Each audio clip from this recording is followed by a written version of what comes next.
NASA സഹകരണത്തോടെ axiom space സ്വകാര്യ company നടത്തുന്ന 4ാമത്തെ സ്വകാര്യ ബഹിരാകാശ യാത്രയാണിത്.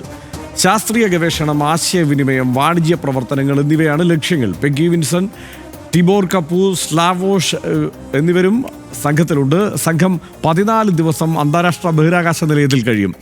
ആദ്യം വിക്ഷേപണം തീരുമാനിച്ചത് മെയ് 29-നാണ്. ജൂൺ 8, 10, 11, 19, 22 തീയതികളിലേക്ക് പലതവണ മാറ്റി.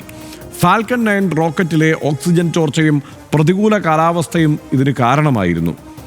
ഇന്ത്യക്കിത് നിർണായകമാണ്. കാരണം 2035 സ്വന്തമായി ബഹിരാകാശ നിലയം എന്ന സ്വപ്നം യാഥാർത്ഥ്യമാക്കുന്നതിൽ ഇന്ത്യക്ക് ഈ യാത്ര നിർണായകമാണ്.